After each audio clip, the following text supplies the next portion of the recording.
from Euclid, Ohio, and you are listening to Barbecue Central. We'll do it live. Okay. Well, do it live. I'll write it, and we'll do it live. So to get that perfect barbecue, you use wood. Are you sure it's safe? Whatever. We put the lighter fluid on, strike the match, and oh, should we call the fire department? That might be a good idea.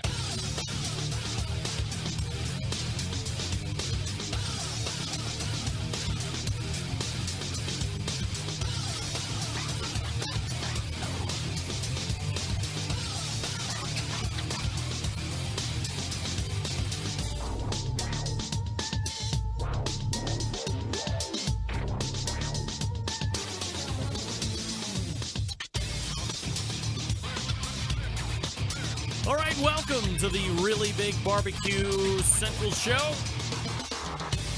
This is the show that talks about all things important to the world of barbecue and grilling. Originating from the Rock and Roll Hall of Fame city of Cleveland, Ohio, it is the barbecue capital of the North Coast. I'm your program host, Greg Rempe. Happy to have you aboard here. If you want to jump in on the show this evening, via the phone, 216-220-0966. If you would rather forego the phone situation and shoot me an email, here's how you do that. You can get in touch with the show by sending an email to Greg at bbqcentralshow.com or on the Twitter and Instagrams at BBQ Central Show. Everything else you want to find out about the show can be found at the main website, thebbqcentralshow.com. And here's what's coming up in case you didn't get the newsletter. They got sent out around noon Eastern today. Coming up in about 12 minutes from now, it is the second Tuesday of the month. And you know that's going to be a visit from the creator of the most heavily trafficked and popular barbecue and grilling website, not only in this country, but dare I say the world. It will be Meathead joining us for the 9:14 and 9:35 segments, respectively. Some things that we will be talking about include a little bit of a reintroduction to the aging of beef, and we will cover both sides of that. Wet aging and dry aging, we're probably not going to get as in-depth in the dry aging as I did at National Barbecue and Grilling Association's live broadcast when I had Jess Pryles on, who had at that point just recently dropped a huge reference paper, I guess, like over 3,000 words on dry aging specifically. Talked to professors and meat scientists, experts within the industry. So certainly if you're into the dry aging craze, this is a trend that I said I totally missed and whiffed on at the beginning of 2018, but certainly starting to see a surge of interest in dry aging, especially at home, not necessarily just finding a butcher that would be able to help you out with that task, but doing it in your house, in your basement or climate-controlled garage or utility room. I'm not going to use that term that everybody likes to use to describe a man's place. However, you cannot deny that dry aging of beef within the home or your particular residence is starting to gain traction, and quite a bit so. So Meathead will be joining me in about 11 minutes from now to talk about dry aging, wet aging, and perhaps a number of other topics as well. We also have some Facebook questions that you guys sent in over the course of the day that we'll get to as time permits. Then we'll move to the second hour. I think it's fun sometimes to have people on that are in the meat industry and more on a distributorship's side. And tonight we will start that conversation, and perhaps that might lead into a variety of different conversations with folks within that portion of the industry, different folks, if you will, that are in that meat distributorship, if you will. And I will be joined at 10:14 by a guy with who is, I believe, the sales manager for one of, if not the oldest, meat packaging plants in Chicago, based in Chicago. And that is Adam Bloom from Wichita Packing. Very excited to talk to Adam and get a little history about Wichita Packing, what they are specializing in when it comes to the world of barbecue meats. They are involved in some shape or fashion with barbecue contests. They do sponsor. I don't know if they sponsor teams per se, but maybe that's something that they do, and maybe that's something they'll be getting into. They also have a line of rubs and some other accessory items that we're going to talk to him about as well. So that'll be second hour at 10:14, Adam Bloom, and we'll run that as long as it makes sense. And then we'll probably have some open time. So if you're always wanting to call into the show, we have some books to win. We have Bill Gillespie's new book, Great Charcoal Grilling. Sorry, that's Secrets to Great Charcoal Grilling. Also, I do have another copy of Jeff Sprile's Hardcore Carnivore book, which, again, I can sign both of those books, my name on the author's book, which is a fun little thing we started here over the last couple of years. I do not have to sign those books as well if you win those. I do have some Quad XL Barbecue Central Show t-shirts, official show t-shirts as well. So we are... Did I say that right? Yeah, I'm sorry. Andrew Bloom. That's what I meant. Sorry, Andrew. My bad, bro. I wrote it down wrong. Oh, let me go here. Make sure that I... Okay, well, I wrote it down wrong in the open, and I wrote it down correctly in his actual segment. Andrew Bloom. Andrew, you are... Bloom from Wichita Packing. That's what's on tap this evening. All right, let me ask you a favor, especially for the podcasters. Take a few minutes now. Press pause. Go to the rate and review section of a particular platform, whether it's iOS or Android or however you do it, and rate and review the show. Be open and honest. This helps bring visibility to this here show. Also increases visibility on your platform, believe it or not. So take a few moments if you haven't already and rate, review this show. Certainly I appreciate it, and I thank you in advance for your help. As we talk about podcast, if you are a podcaster only, you've noticed that we have, and we've talked about it on this show in the open for a handful of weeks, the segmentation or nuggetization of the show. And we've tried it in a number of different fashions, and I believe we have found one that will work going forward, and that is releasing hour number 1 on Wednesdays, releasing hour number 2 on Thursdays. And, of course, the biggest topic on the show is the show itself, and I have some emails helping me solidify that thought. Here's a email from Frank Smith. Greg, longtime listener, first-time commenter. You do a great job. Love the show and how you keep it fresh and relevant. Here on the West Coast, I listen 99% via podcast. I prefer to have a two whole hour show podcast. I typically listen while doing chores, smoking up a brisket or two, or just enjoying a craft beer or scotch with a fine cigar. Hate having to queue up multiple segments in the middle of yard work. Just lazy, I guess. That's just my 2 cents on the subject. Again, that's Frank Smith, KCBS Master Judge. So, Frank, I thank you for weighing in on that subject. By the way, congratulations on being a KCBS Master Judge. There's quite a series of events that need to take place in order to get that designation. And then, because, as I say here on the show, I love to live in the world of contradiction.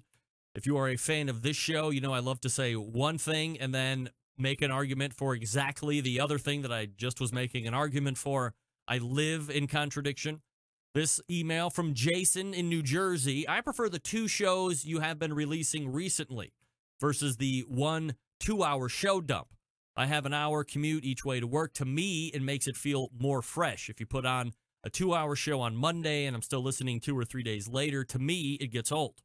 But now I can do an hour on Wednesday and an hour on Thursday, and it's easier to consume, and the content seems fresher to me.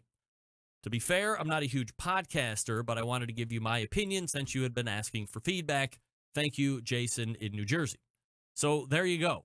We're on the 50-50 side. Obviously, there was only one way to get the show for the longest time ever, and that was me stopping the recording of the live show here on a Tuesday, compressing, saving, and uploading to the servers, and you were getting that 120-minute dump for the last 11 years.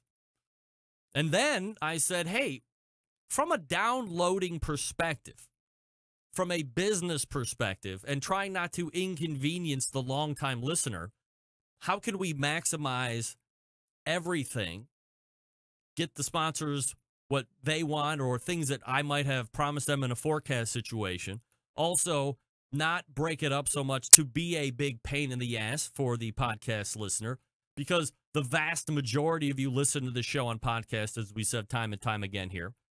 So to me, it made sense to release 1 hour on Wednesday, 1 hour on Thursday. That's how we've been doing it for the last handful of weeks. And as the numbers track out, because I'm starting to be able to have access to these things through iPods and iTunes and iOSs and all that stuff, there hasn't been a drop-off from a listenership standpoint on percentage of consumption of the show or people just listening to it in general.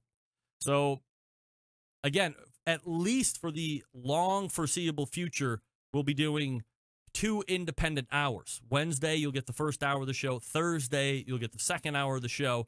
And then on Friday, you will get a best of the Barbecue Central show in 10 minutes or less, produced by John Solberg. So 3 new dumps each week. Come on. How exciting is that? Meathead coming up out of the break. Big Papa Smokers, the one-stop online shop for all things barbecue. Their curated selection of only the best outdoor cooking and grilling supplies get you on the path to better barbecue results in no time. Everything at Big Papa Smokers has been Pitmaster approved by Sterling Big Papa Ball himself. From the award-winning rubs and sauces to American-made grills and smokers, Big Papa Smokers has everything you need to become a better outdoor cook. Of course, you know the championship rubs and seasonings. Popular flavors like Sweet Money, Cattle Prod, Cash Cow, all proven winners on the competition circuit and in the backyard. Big Papa Smokers has 13 perfectly balanced flavors that will transform ordinary meals into extraordinary. Whether you're cooking to impress judges or grilling for your family, Big Papa Smokers award-winning rubs and seasonings don't disappoint. Pick up a bottle today at BigPapaSmokers.com. Of course, they are the proud owner of the award-winning Granny's Barbecue Sauce. If you're looking for a new go-to barbecue sauce that will please everyone, Granny's traditional yet powerful flavors remind us why we fell in love with barbecue in the first place. Find Granny's Barbecue and other top-rated barbecue sauces at BigPapaSmokers.com. And aside from their premium selection of rubs and sauces, Big Papa Smokers offers the very best pellet, charcoal, and wood cookers available on the market today. For instance, maybe you're looking for a versatile cooker that's easy to use. Check out the Mac 2-Star General Pellet Grill. Big Papa Smokers is the exclusive Mac dealer and even offers special packages that nobody else is offering. If you're not a fan of the pellet smokers, no problem. Take a look at the Old Hickory Ace BP, the only charcoal smoker that Big Papa trusts on his competition trailer. And if you're a backyard barbecue enthusiast like me, looking for a durable and versatile grill that will last forever, the M Grill from Texas is just what you need. They're built like tanks. If you're not sure of what grill you might need, you really can't go wrong with any of the grills or smokers featured on BigPapaSmokers.com. They have something for every kind of backyard cooking budget. Check out their website today and shop their full selection. So here's the deal. We know that Big Papa Smokers is the place to go for all things barbecue. Every product featured on their website, hand-selected to help you barbecue better. So if you have any questions, you call them at 877-828-0727. That's 877-828-0727.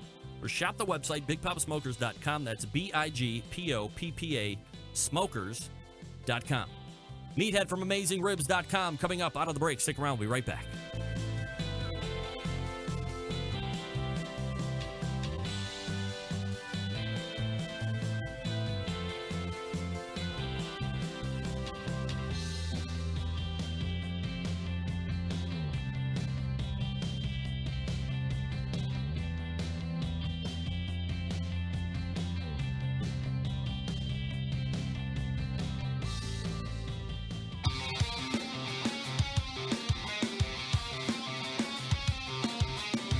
Broadcasting live from the Barbecue Central Show studios in Cleveland, Ohio.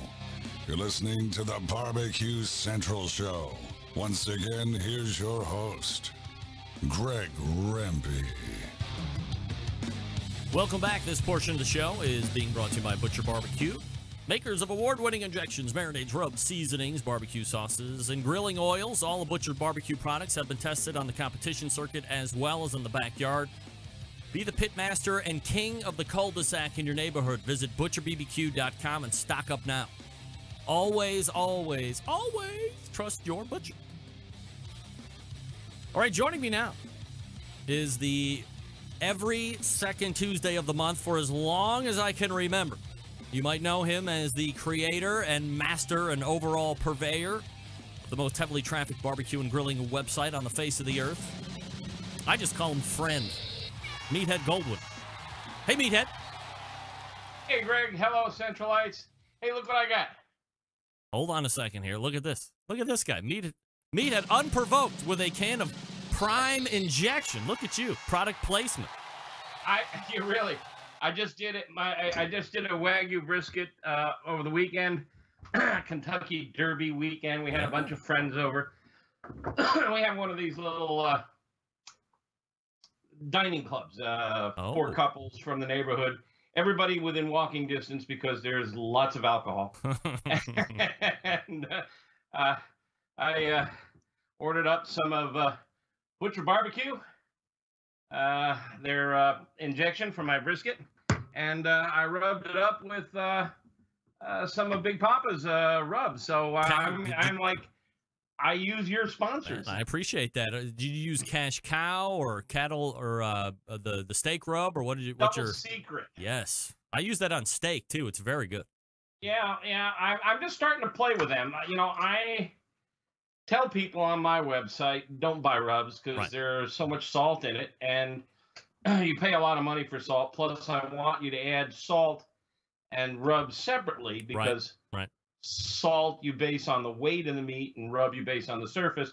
But I really like what Sterling Ball is doing out there, and so many good chefs that I know, competition cooks, are using his rubs and sauces. I figured, well, all right, I'll try it. Might as well try it and see what everybody's talking about, right? Yeah, it's pretty good stuff, actually. I got to admit, I think I'm going to send it up to the lab and try to figure out how we did it. There you go. Yeah, reverse engineer. Meathead, are you a fan of injecting? I know, maybe we've never had this conversation before. I know with the pitmasters that I talk to each and every week, it's almost mandated at this point. And I was just telling Ray Lampe last week, I remember the first time I ever did the brisket roundtable. It was Eddie, Fast Eddie, the guy that makes the Cook Shacks, the FECs. I listened to that. It was Ray Lampe. It was Leanne Whippen from then Wood Chicks Barbecue. She's kind of floating around your general area still, I believe, in the Chicagoland area. And then Jim Minion, who was credited with the Minion method. If people don't know who Jim Minion is, I mean, do a little research on how you probably light your charcoal cookers, and that's the way you did it. I mean, he kind of wrote the book on that whole thing. So, they didn't. They weren't injecting. Maybe Jim was injecting for catering jobs only for bigger yield, but nobody else in that roundtable was injecting brisket, and barely any of them were injecting pork butts. Fast forward to 2018, and people are laughing at you if you're not doing both of them. I don't hardly know anybody that's not doing both of them at this point. But from a home perspective, that's it. Is it worth it? Should you be doing it, and why or why not? Well, virtually all the competition teams do, because there's big money and you're spending a lot of money. I mean, you're buying a Wagyu brisket, you're spending over $200 on a brisket. Yeah. And you may be cooking 2 of them. So you've got $400 plus your entry fee, plus all the pork butts and the ribs and the chicken. And if there's a special dessert category, you just spent, and plus your gas mileage. Yeah. Sterling Ball told me that, he says it's becoming a rich man sport. Oh, yeah. It used to be a backyard, guys, but they all inject now. And one of the reasons they inject is that what's in the injections really works. There's stuff there's MSG, among other things. Phosphates. And MSG, it has a bad name for no reason. It should not. MSG is umami. MSG works. MSG doesn't make anyone sick. Can you get a headache from MSG? It has never been shown in controlled laboratory tests. People say they do. Yeah. But when they're brought into a lab and they're served different pieces of meat, some with and some without, there's no definitive data that shows that anybody gets a headache or any kind. Jeffrey Steingarten, the great food writer, said, how come everybody in China doesn't have a headache? Yeah, right. I mean, it's used all over the world. You like Doritos? No, I don't. But that doesn't mean that I like MSG, by the way. I don't mind it. Doritos is loaded with MSG. And that's the ultimate. The next time somebody says, oh, I can't eat MSG, it makes me sick, hand them a bag of Doritos. And if they don't get sick, then they're just, it's a superstition. Something about the Chinese food or the Thai food may not agree with him, Yeah. but it's not the MSG. It occurs naturally in many foods. Parmigiano Reggiano. It occurs in tomatoes and mushrooms. And we're going to talk about tonight's topic. Aged beef has glutamate, which is the umami compound that's in MSG, monosodium glutamate. It has glutamate in it. So it's, there is zero data from a good research lab that shows it can get you sick. Now, I'm sure in the audience tonight, I'm not seeing the comments yet. There's somebody going to type, "Oh no, you're full of shit, buddy. It makes me sick every time." Volunteer for a lab test, and it'll be very hard to prove. And you'll get on AmazingRib.com website if you're proven to be the only guy that is controlled testing getting headaches from MSG, right? No, I mean they use it in these injections, and you don't hear judges going, "Oh, I can't judge anymore. I got a headache." It's in all the injections. So your question about injecting, I think, even for home use, even if you just inject with a little beef broth, especially if it's got sodium in it, salt denatures protein. It helps the protein hold on to moisture. It can add flavor. You're putting extra water in there. You're going to cook this brisket for 8-12 hours. It needs all the water it can get. A little salted beef broth is not going to hurt. It's going to help. But if you want to get, there's about 6 different injections out there, and your sponsor, Butcher Barbecue, is very famous for their injections, and they win themselves. And many teams that use their products win. That would be a good one. But just beef broth will work. I don't mess with injecting ribs or pork butt. Pork butt's got a lot more fat in it than a brisket, and it's a lot more forgiving. And I just don't think it needs it. If I was competing, I would. I mean, you want every little inch that you can get when you're competing. Meathead joining me from AmazingRibs.com. So let's dive into the topic at hand, which is aging of beef. Now, is it fair to say that while beef aging obviously has been around for quite some time, that the interest from the layman standpoint, you, me, the Centralite public, has seen an uptick of sorts? I see it all the time being referenced in social media anymore, and here's the emerging trend that I missed at the beginning of the year, of course, and that's the interest from the home-based live fire cook. 12 years ago, it was home brewing. 3 years ago or so, it was distilling liquor at home. Now it's dry aging beef at home. I mean, cripes, Meathead, we can drink our own beer and liquor and perfectly cook our own dry aged beef. Quite an evolution, don't you think?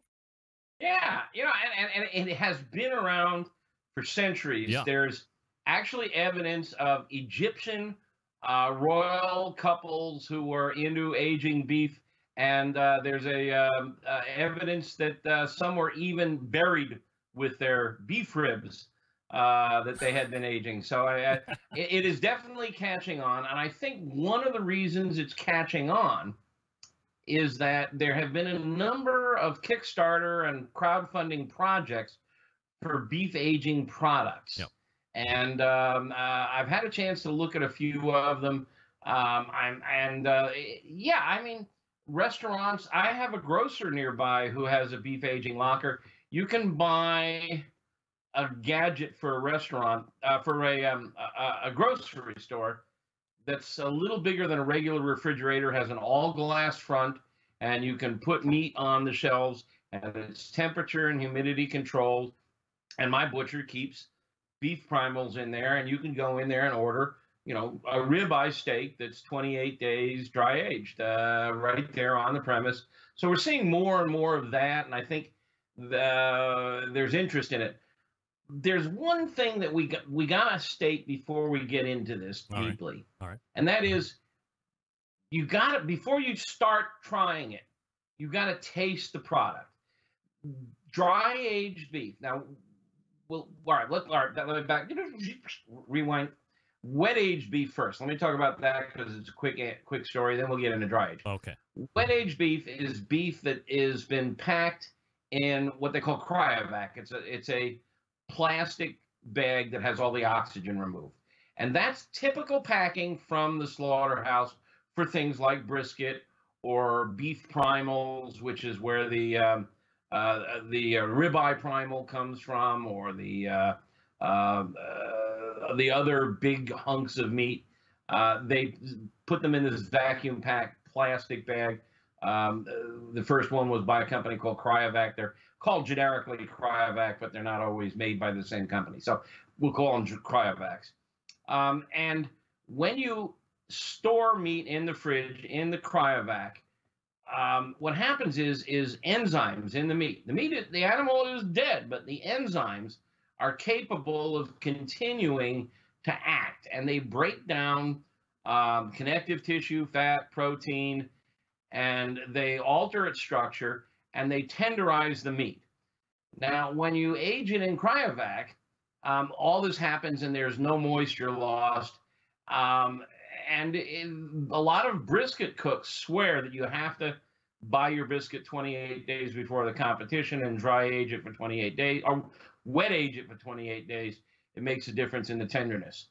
And that is not uncommon. And you can get wet aged meat. A lot of better butchers actually keep 28-day wet aged meat around. That's fairly common, and it's not a lot more expensive than fresh cut beef. Now, dry aging is a different story. Dry aging, they cut it out of the bag. They put it in this temperature and humidity controlled atmosphere. And what happens is the surface dries out. It forms a crust. Sometimes it'll even get moldy. Yeah. Bacteria, mold will attack it. It will dehydrate slightly, not a lot. People seem to think it can lose a lot of weight by moisture, but it doesn't. This crust seals in the moisture, and the enzymes really go to work on it, and it alters the flavor. And for the first 7, 14, 20 days, you really don't notice a flavor difference, but it will get more tender. When you start getting up to 28, 45, 60, 75 days, the flavor changes drastically. You get a really significant difference in flavor, and you better make sure you like that flavor before you do it, because you can go out and spend $300-400 on a ribeye primal and age it 45 days and discover that it doesn't taste like beef anymore. And it doesn't taste like any animal you've ever had. It's starting to taste like mushrooms, or cheeses, or prosciutto, and not everybody likes that. So what I recommend you do is you find a restaurant that sells dry-aged beef. Maybe they have different days. Here in Chicago, David Burke's Prime House has their own aging locker. It's a big one, too. And they sell 28, 45, 60, and 75. And we had a really major technical problem that we solved. And I took all my tech team there for dinner one night, and we ordered one of each and shared them around the table. And it was really an interesting tasting.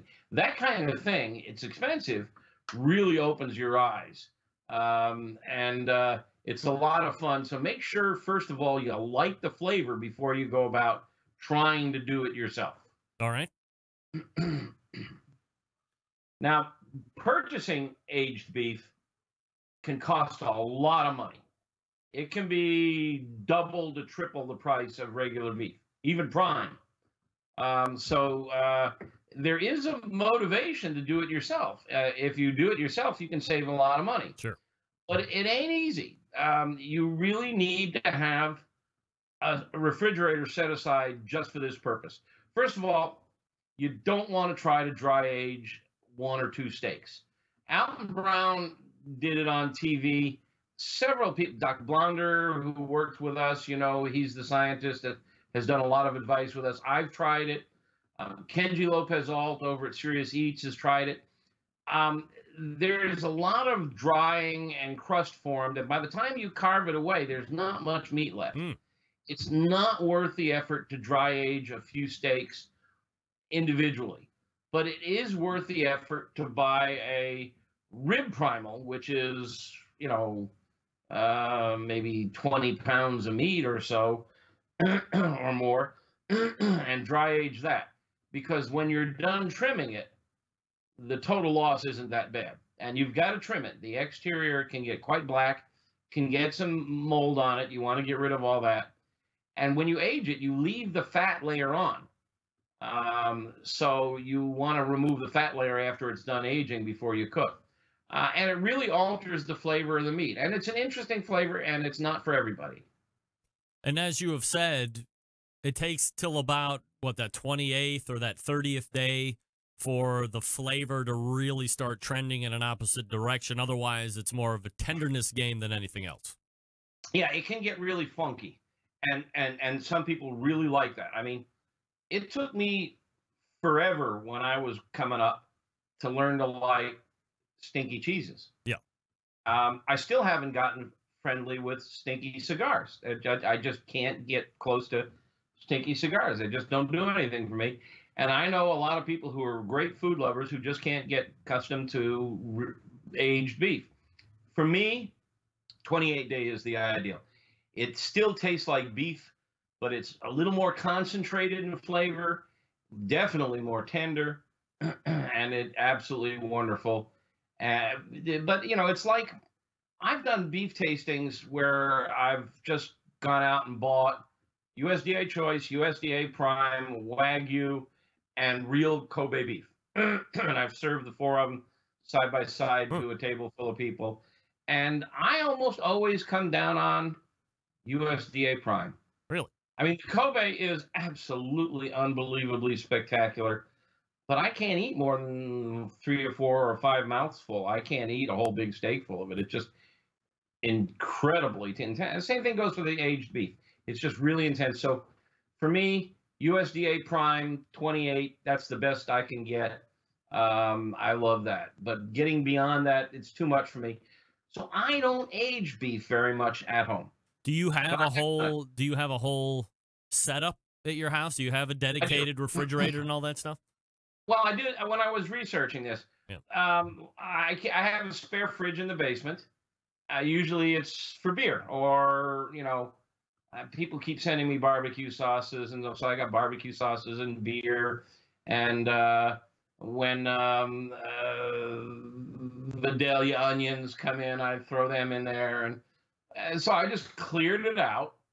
And I took a sheet pan and put some rock salt in it because it absorbs moisture. And it was running very, very humid in there. And then I put a wire rack on top, and I bought a USDA Prime rib primal and laid that on top. I got a fan that runs a computer. It's, a little box fan. It's maybe 4 inches by 4 inches. You put that in there because you want to move the air around. It's like convection airflow. You want to get that bubble of moist air that surrounds the meat off the meat.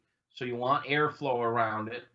I put a thermometer in there, and I put a humidifier in, a gadget that measures humidity in there. And I, tracked it and aged it, and it turned out pretty good. But, if it goes wrong, you've wasted a lot of money, and it can go wrong. Yeah. I mean, if people keep opening and closing it and bacteria get in there, or the temperature, if the power goes off and the temperature gets out of control, you got to keep it under 40 degrees. Under 38 is ideal. The humidity thing is an interesting question. There's a lot of debate about how crucial the humidity is. Mm-hmm. There's some really interesting research that says don't worry about it.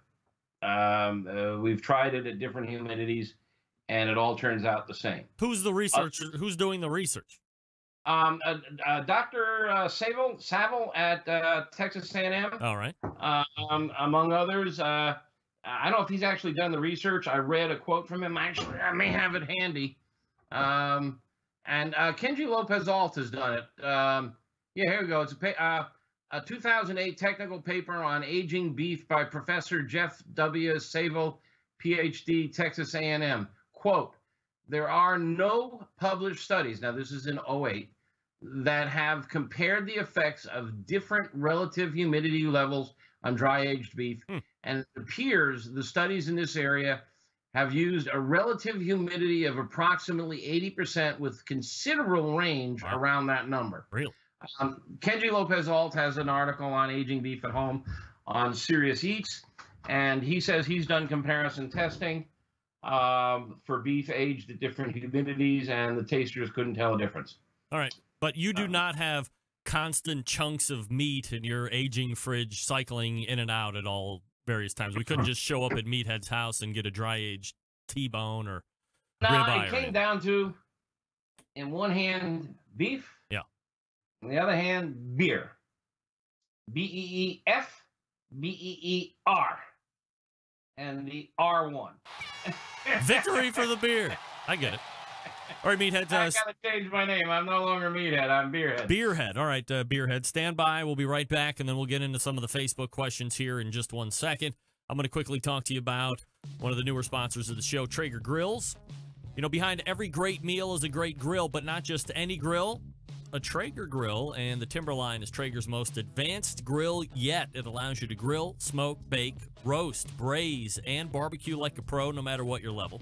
Thanks to its incredible wood-fired taste. Seriously, you don't know flavor till you're cooking with it. Traeger grills use all-natural hardwood pellets as fuel, so you're literally cooking with flavor, from low and slow smoked ribs to a seared steak, and even a baked apple pie. Traegers can handle it all.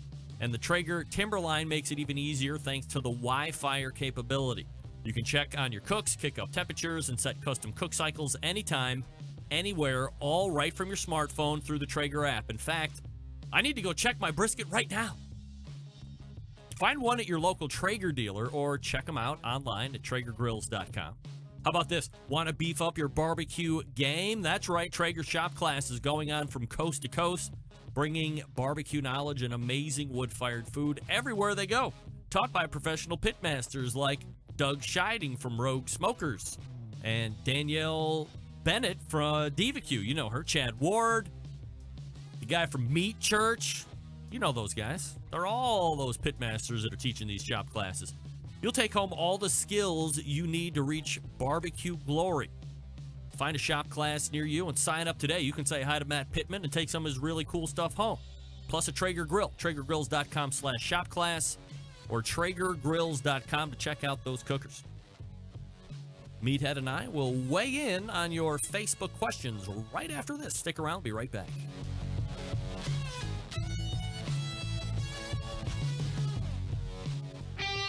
Ready to get on the air? Call 216-220-0966. Now, let's get back to the LeBron James of barbecue talk. Greg Rempe. This portion of the show being brought to you by CookinPellets.com, your #1 source for quality wood pellets for all your pellet-driven cookers. Visit CookinPellets.com for more information or to purchase. You can also visit Amazon.com to purchase as well. If you're not following them on social media and or other venues, you're missing out because they're constantly introducing new flavors of pellets as well. Apple Mash was the one that really caught my eye as of late. But we'll have Chris Becker on here at some point sooner than later to see what else is happening in the world of pellets. CookinPellets.com. In the meantime, Beerhead joins me from AmazingRibs.com. All right, Meathead, so anything do we want to close out on the aging of beef, whether it's wet or dry, before we move on to the Facebook questions? Yeah, there's a couple of questions, and actually here's a Facebook question on the subject. Abel CBJ asked about can you age beef ribs? And one of the problems you have is during the process, it forms a crust. It's like a bark. Yep. I mean, when you're cooking meat, your bark is essentially dried meat. It's like jerky. Your humidity has evaporated. That's what causes the stall. We've talked about that. And you get this dry crust. And you get the same thing when you're dry aging. You get this crust, only you have to remove it. It can be bacterial or moldy, and it's just but ugly. Now, I know a restaurant that actually trims that off, and then they sort through it and pick the best and grind it and make burgers out of it, and they're god awful good. But generally it's discarded, and that's one of the reasons dry aged beef is so expensive. So if you dry aged beef ribs, you're going to trim off maybe a 1/4 inch.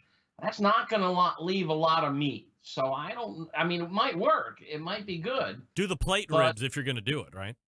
Yeah. Give yourself. Some of the other things that happen when you dry age is because of dehydration, there's not a lot, but maybe 5-10%, the ratio of fat to muscle goes up. More fat, more flavor. Fat can oxidize, which changes the profile of the fat flavors. You get the tenderization. The protein is altered by the enzymes. So a lot of chemistry is going on. A lot of things are happening. And as a result, you end up with something that often doesn't taste like beef at all. So the other thing I wanted to mention is there are a bunch of products on the market that are supposed to help with aging. Best known is something called Umai, which is it's a bag, right? Semi-permeable bag that you put the meat in. And some people swear by it. Some people swear at it. It's very difficult to seal the bag, and you really almost have to buy their sealer. Your standard, the one you use for sous vide or whatever, may not work. The bags are expensive, and it's a different process because of the bag performs differently than if the meat is out in the air. There's a product called the steak ager, which is a plastic box that goes in your fridge.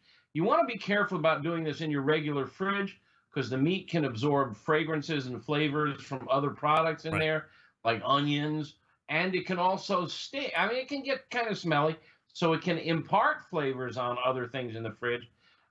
There's a product called the Steak Locker, which is a small, like a dorm fridge, designed specifically for this purpose, around $1,500, and it's got a UV light in there to kill bacteria, which, might be a good idea, but maybe you want some of that bacteria.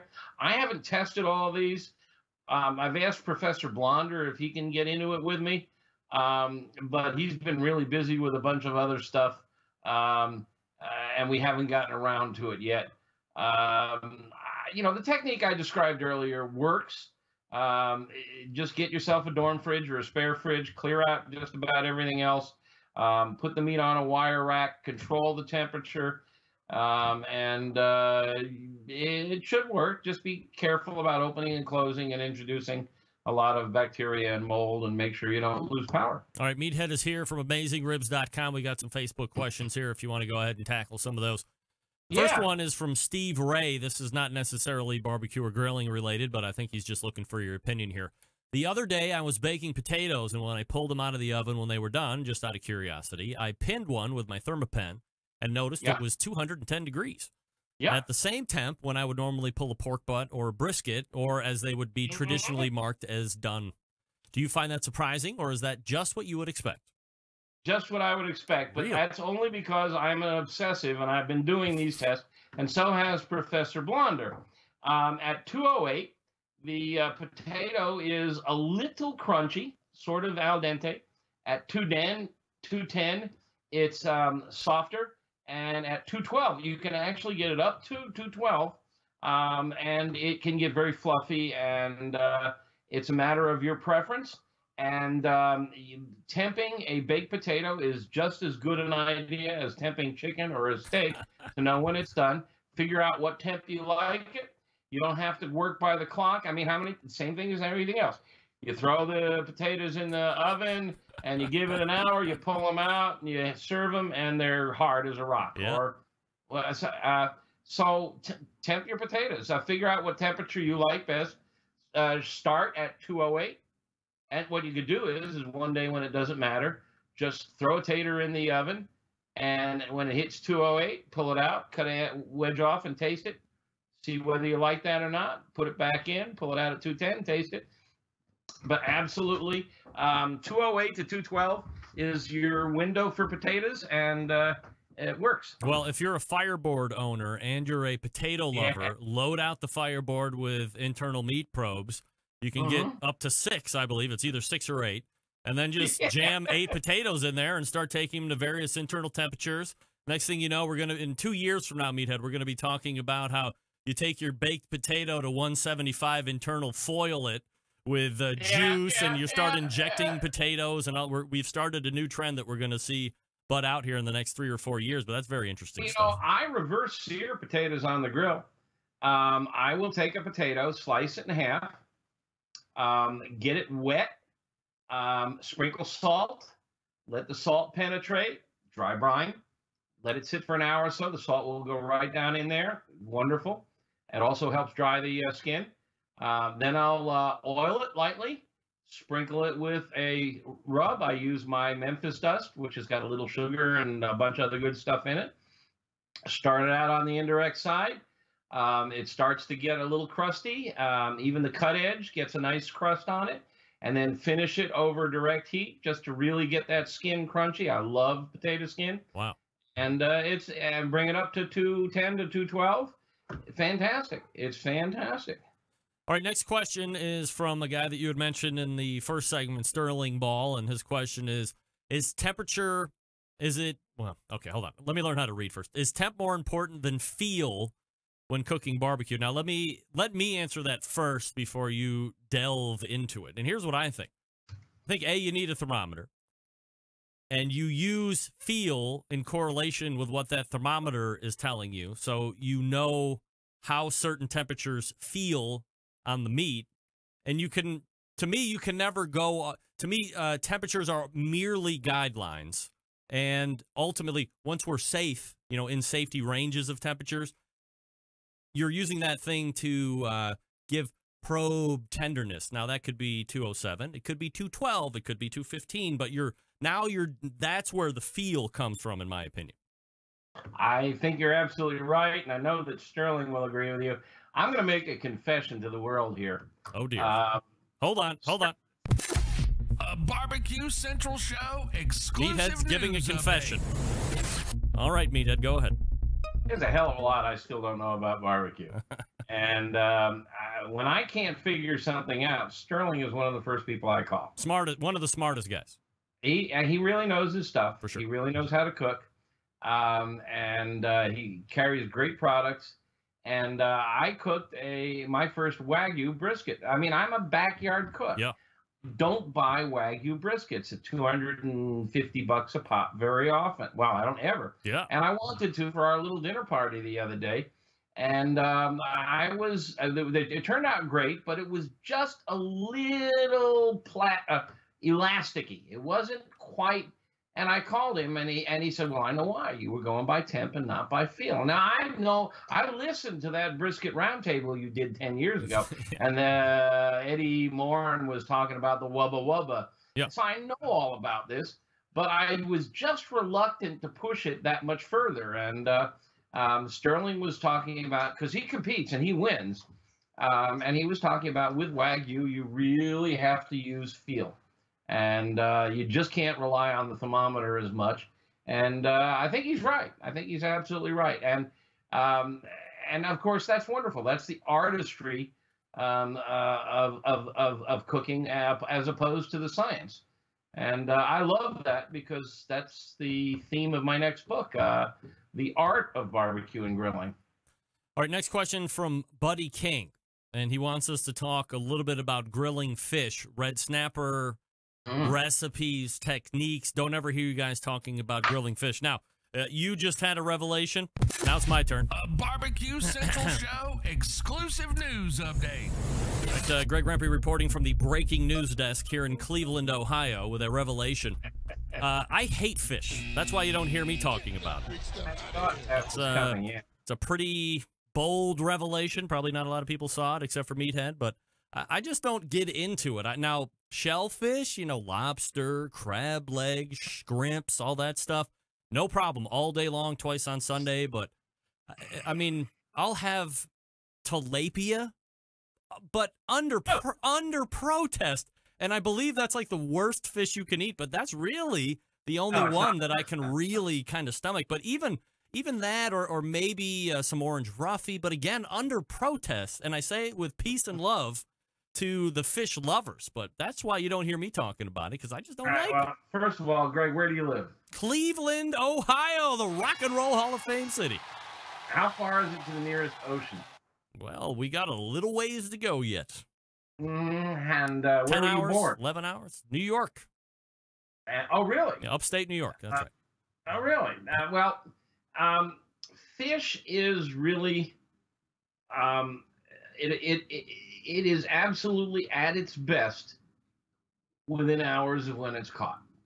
So it deteriorates rapidly as you leave it sit, even in the fridge. It has to be kept on ice. The wet ice keeps it moist.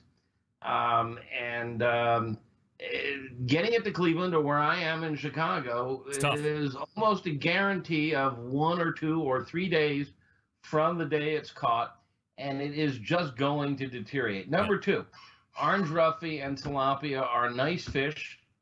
They're common fish. They're easy to find in groceries. They're not great fish. Yeah. I mean, in my book, a Chilean sea bass is the best fish on the market. It's a white flaky fish. If you get it, it's usually really fresh because people who carry it don't screw around with it, and it's really expensive. It can be $30 a pound. Oh.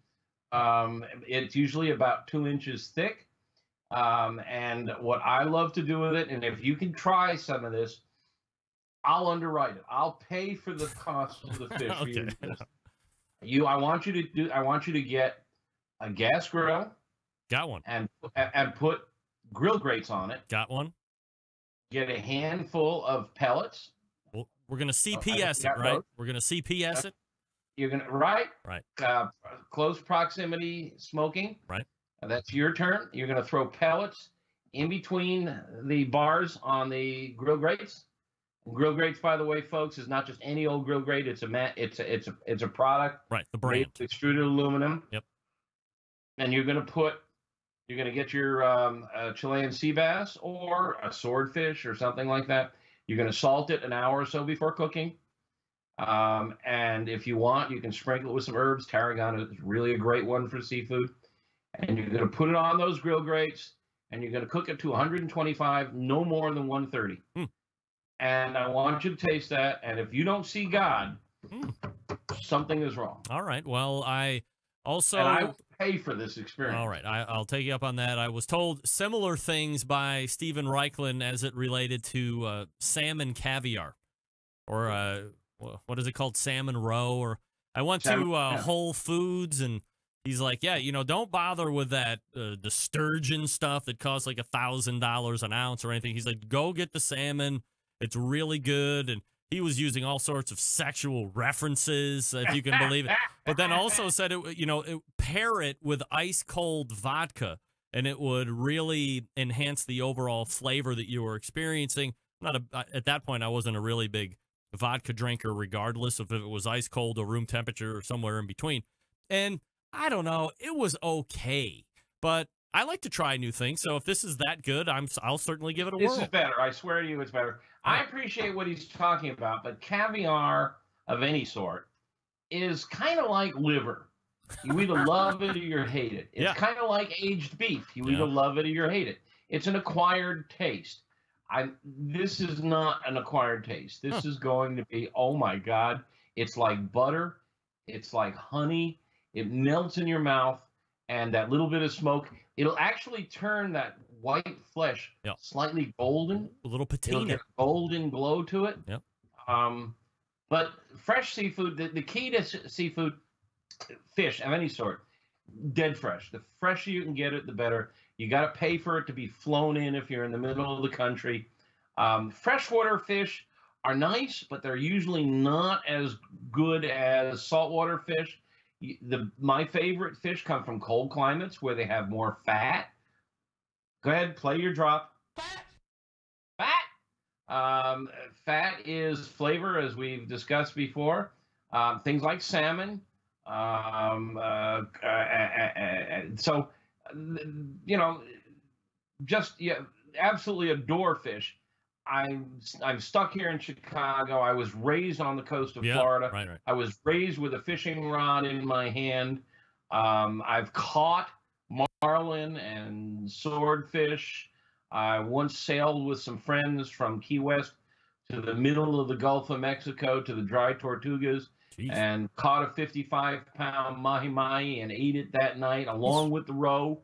I mean, there's just nothing like it once you get it really fresh and out of cooking. All right, so and 130 is the max you want to push it. All right, 130. I'll report back. I'll try and get it done here before the next time we reemerge on the second Tuesday of the month, which will be June at that point. In the meantime, you can. Chilean sea bass is different than any other kind of sea bass, so don't just buy any. Yeah. Although other sea bass is very good. Chilean is what I'm shooting unique. for. The silver oak of fish. So I'll go ahead and shoot for that. Yes, the silver oak. In the meantime, you can check out Meathead at AmazingRibs.com. Check out the newly released best of buys on grills and smokers of all various kinds. So Meathead, always appreciate the time, and we'll see you again in June. Yeah, Greg, always fun to talk to you in the Centralites. I'm going to go check and see if there are any questions I can answer. All and right. Hey, say hello to Andrew Bloom. He's a good friend, and he will. really knows his meat. I can't wait. All right, there is Meathead from AmazingRibs.com. That's right. All guests appear via the Traeger Grills hotline. Yummy. So I will be looking forward to talking with Andrew. I'll also be looking forward to trying out the Chilean Sea Bass Challenge. Is that what we're calling it? The 2018 Chilean Sea Bass Challenge. Hashtag Chilean Sea Bass Challenge. I don't know. We'll see. Attention, folks in the barbecue business. I'm going to talk to you about Southside Market and Barbecue. Established in 1882, Southside Market and Barbecue is the oldest barbecue joint in Texas and has been owned and operated by the same family for 3 generations. They offer premium Central Texas barbecue products smoked over real Texas post oak wood, shipping, distributing, manufacturing sausages for companies across the U.S. From food trucks to multi-chain restaurants, Southside Sausage can be on your menu too. All meats are processed in their on-site USDA-inspected facility, a trusted partner with a focus on quality and, more importantly, authenticity. Wholesale options available, shipping nationwide via the FedEx, food service distribution via Cisco, U.S. Foods, and Martin Foods. Co-packaging capable from research and development to package completion. We can follow your recipe, or we can help you develop something brand new. Let me talk to you about something that's really amazing. Private label opportunities, they are also available. Not familiar with what private labeling is? Well, let's just say I wanted to make a brand of Barbecue Central beef sausage, but I didn't want to spend the time developing recipes, testing, bringing it to retail, blah, blah, blah, all that stuff. I just know I want to add a great beef sausage to my products portfolio. I'm going to pick up the phone, or I'm going to visit SouthsideMarket.com and put in a request to talk to somebody about private labeling their already successful and world-famous beef sausage, and now maybe I can call it the Barbecue Central Show's Beef Sausage Extraordinaire. That's private labeling. Easy. They sell product, I'm selling product, creating a revenue stream, or putting it in my restaurant or my food truck under my name, my brand. It's great. Check out SouthsideMarket.com for more information. Now, here's the payoff. 10% coupon code for online orders only. When you use code BBQ Central, all one word, BBQ Central, you get 10% off all online orders. Visit SouthsideMarket.com. That's SouthsideMarket.com. And we're back to wrap the first hour. Stick around. Be right back. Big name interviews, advice on cooking brisket and ribs, and the only host willing to share his honest opinion on all things important in the world of barbecue. It's the Barbecue Central Show. All right, welcome back. We are quickly racing to get the first hour wrapped up here. Thanks again to Meathead from AmazingRibs.com, talking about aging in general. Some wet aging, a lot of dry aging stuff.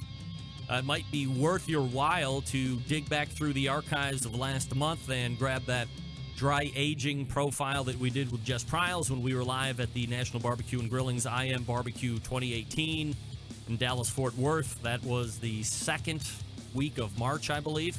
So I guess you got to go back 2 months at this point since we're in May. But that was a great visit with her live. Plus, now you have Meathead's input. Figure out if you want to try it at home or if you want to make a relationship with somebody that's doing it, or find a restaurant that does it. Taste first. That's what Meathead said. Jess said similarly the same thing. All right, we're back to start the second hour. Stick around. We'll be right back.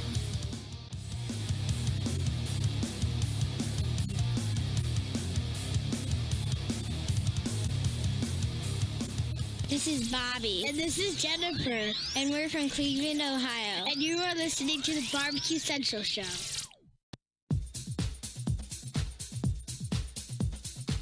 Happy to have you aboard here for the really big barbecue show. We cook because we have to, and we grill because we want to. Hit me! Fine, how's it going? You have a great show. I'm a big fan. Boing. So what seems to be the problem here? This man looks like he's dead, and he's in the crackle. Charbono! It's all about the charbono, dude! Succulent fish. What? He ate 54 wieners. Oh, listen, Lavernius, shut your face. I'm shaking like a dog shit peach seed. We have top men working on it right now. Top men. All right, just like that, we are into the second hour. Welcome in. This is the Barbecue Central Show. We talk about barbecue and grilling-related topics every Tuesday. It's a live show from 9 to 11, but while we are doing this live show, I'm also recording at the very same time. We're streaming live to YouTube and Facebook. Those are being archived on the video side. I'm also throwing out an audio live stream, which you can get on TuneIn or Simplecast or a number of other online radio stations. Just search for the BBQ Central Show. And then, of course, you can subscribe to the podcast on iTunes and Google Music or Google Play or whatever the hell it's called. Google is kind of redefining their whole podcast strategy and how they're going to be offering it on their phones, actually how you are able to search for it on their phones. I believe freshly instituted over the last 2 or 3 weeks, if you have an Android device, which by and large is dominating the smartphone market, but if you go into your Android device, pull up the Google Chrome web browser, and then type in the BBQ Central Show, in its return, you should get individual episodes. In the return, you can hit play and listen to those episodes right there in the web browser. So they are really stepping up their support and their visibility of podcasting. It seems like it's crazy to say that we're still kind of in that infancy where still a lot of people don't know, or maybe they've heard a term, but they've really never listened to a podcast and they don't know what it is. As I've said on this show a handful of times here over the last few months, this is a show. First and foremost, it's the Barbecue Central Show. It's a live 2-hour airing Tuesday nights from 9 to 11. Everything that you are hearing is happening live. It's not pre-recorded or taped or anything like that. This is free-flowing from prep off the top of my head. I'm doing all the legwork and the prep work and the show prep and the outlining and the guest booking and the hosting and all that stuff. This is live. However you're hearing this, at one point, originally, it was live. This is how it happened. Now, if you're a podcaster, like the guy that wrote the email in the first hour, he said, I live on the West Coast. I don't have time to sit around and watch you yuck it up for 2 hours on a Tuesday evening, which I totally get. And most of you totally get too, because you're podcasting. You subscribe to the podcast. So everything that you hear on my show becomes a podcast after the fact, because I'm recording it and then I allow you to consume it at your convenience after the fact. That's when it becomes the podcast. Now, there's other straight-up podcasts that are not live. Actually, probably most of them aren't live. Sure, you're recording it live, but it's not in front of a studio audience. It's not like this where you're having guests and you're calling up people and you're doing production work and transitions and bumps and sweeps and all that other crap. That's a podcast, all pre-recorded stuff from start to finish. This is a show that becomes a podcast. Other shows are just podcasts. Clear as mud? Great. Glad I can help out. John Dawson from Patio Daddio weighing in. The subject line, swordfish, the steak of the sea. Try it and thank me later. Also, talking about Chilean sea bass, also known by its original name, Patagonian toothfish. Chilean sea bass is made-up marketing moniker. So if I go into the fishmonger and say, let me have the Patagonian toothfish, John, he'll know exactly what I'm talking about, right? Good. Every time I hear Chilean sea bass, I just think of Dumb and Dumber and Kick-His-Ass Sea Bass. Is that just me? It's my favorite movie. That gives you my mental capacity breakdown right there. Still to come on the show tonight, from Wichita Packing, Andrew Bloom, who, according to Meathead, knows his meat. So very excited to get introduced to Andrew and talk to him about what they're up to and their particular niche of the industry. I don't know if you visit my Facebook page often or my show Facebook page, but nearly 25 tons of smoked sausage recalled over plastic contamination. This coming out of Yoakum, Texas. Via YGN TV, a Texas company has recalled nearly 25 tons of smoked sausage products due to possible contamination with plastic. The USDA announced the recall by Eddie Packaging Company of Yoakum. Friday was the date of the recall. Smoked sausage products ranging from 2.5 to 30 pounds were processed April 5th, with packaging dates of the 5th and 6th. They have products with the mark EST 4800 inside the USDA mark of inspection, were shipped to California, Georgia, Illinois, New Mexico, Oklahoma, and Texas. The problem was discovered when Eddie Packaging Company received complaints from a restaurant about white hard plastic found in some sausages during their slicing. No one was reported getting sick or hurt, so that's the good news.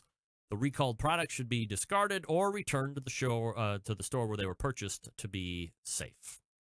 So if you missed that earlier, that's a lot of sausage going to a variety of different areas. Also, I didn't know if you had seen this. This is from the New York Post. Restaurants are cooking your steak wrong on purpose. What? Get that big stuff out of here. This one's written by Steve Kuzo, I believe his name. I'm probably not pronouncing his name incorrectly, but him and his friend Barbara gulped when the ribeye she cut into and her husband recently ordered at medium rare came to the table well underdone. The sear on the outside was great, looked like a normal steak, but when we cut into it, it was practically raw. So we sent it back. It was refired to perfection, and she said that she would go back to Wolfgang's, but chew on this. Your medium rare cut is getting rarer, both in the sense of the word on both angles. A few days after Wagner's experienced, the author of this piece ordered a boneless ribeye medium rare at Del Frisco's Double Eagle Steakhouse in Midtown, and what he got wasn't remotely medium rare, ideal of the red center fading to pink around it, but nearly purple hue known as blue rare. Both incidents reflected the new medium rare confusion. While getting an underdone steak has certainly been a possibility for decades, what's really given the phenomenon traction is that the chefs, under bottom line pressure to reduce throwaways that occur when customers say the steak is too well done.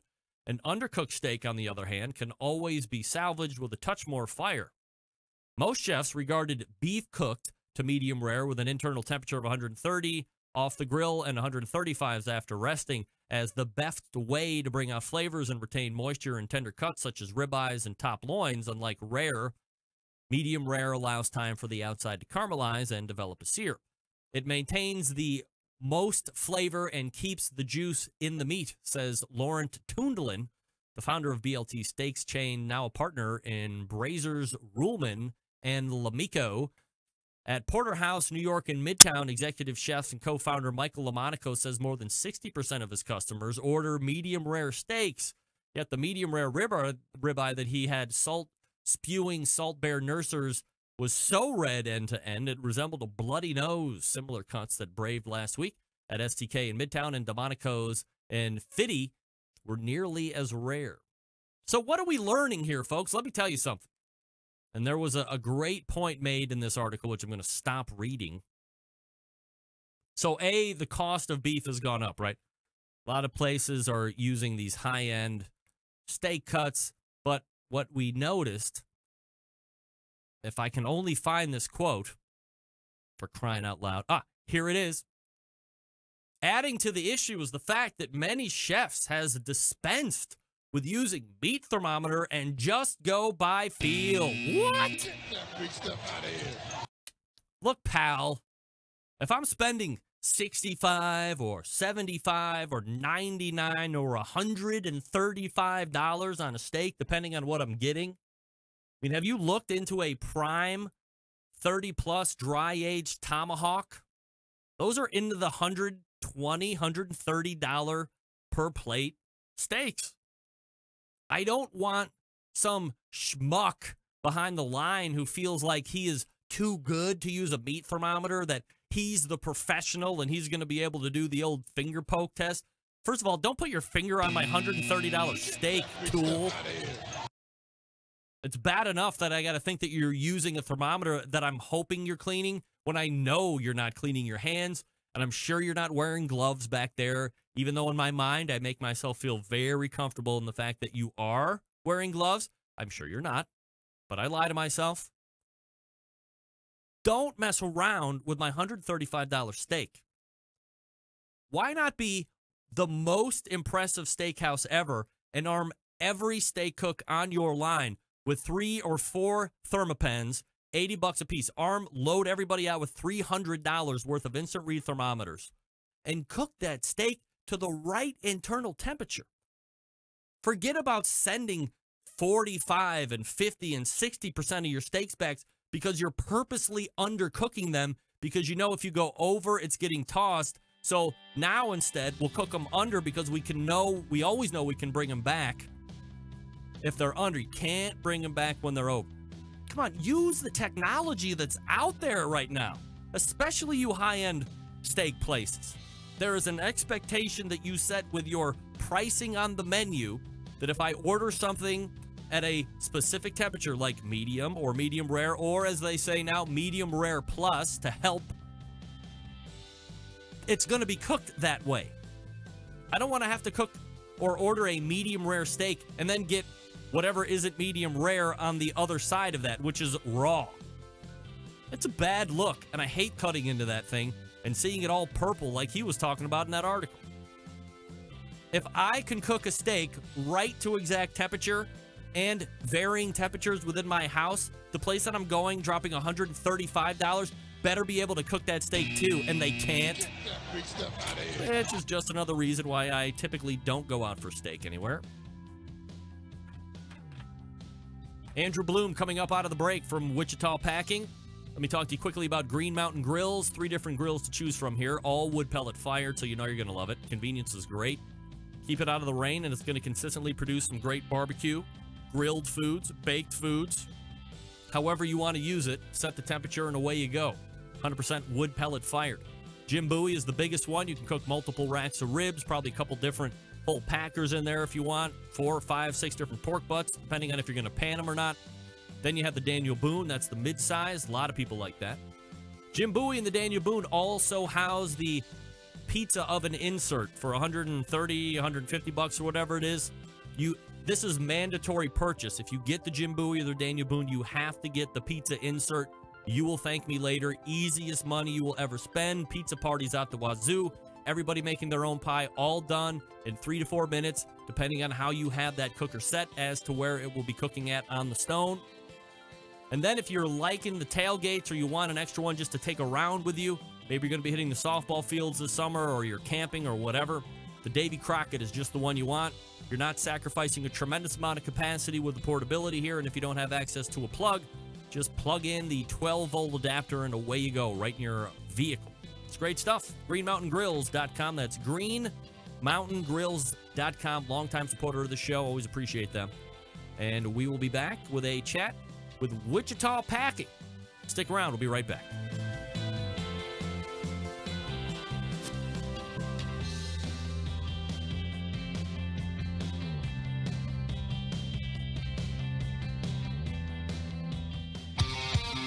The only show giving you a monthly visit from a doctor of barbecue.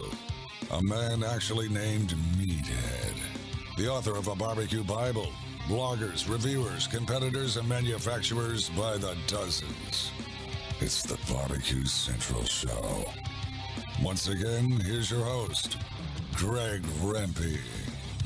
Hey, speaking of championship award-winning pitmasters, I know a lot of them are continuing to use the Smithfield products, whether it's baby back ribs, whether it's St. Louis-style ribs, or whole ribs. I like the whole rack of spare ribs, totally untrimmed. That's my favorite. Then you got the extra tenders, the black labels, the primes. Come on. So much to choose from. So price competitive. You can't beat it. Go to the website and keep up, SmokingWithSmithfield.com. That's SmokingWithSmithfield.com.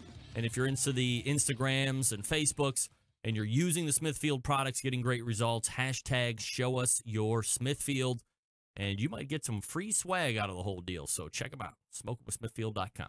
All right, my first guest in the second hour is the sales manager for one of the oldest meat distribution companies in Chicago. We talk about meat a lot on this show. But where's it coming from and who's distributing it? My next guest can help answer some of those questions. So let's go ahead and race to the Traeger Grills hotline and welcome first timer to the show, Andrew Bloom from Wichita Packing. Andrew, how are you, buddy? Great, Greg. Thanks for having me. Absolutely, my pleasure, and appreciate you making time for the show. I know we were corresponding earlier this afternoon. You were saying you're kind of an early riser with the day job, like 4 a.m., right? Yeah, we start about 5 and, I got to drive down to work. So got to get up, get ready. 5 o'clock we open, we close at 2. All right. Well, I appreciate you stretching it out a little bit here for the show. So I guess if we could, little quick background about you. Are you somebody that's always been in the food industry business? Is it an industry that you got into a little bit later in the career? What's the deal? I was actually a futures trader for about 20 years and competed at KCBS on the weekends. And when the market died, I made the transition over to barbecue. My friend Mark and his family own Wichita Packing. And 16 years ago, I was the first employee that was not family.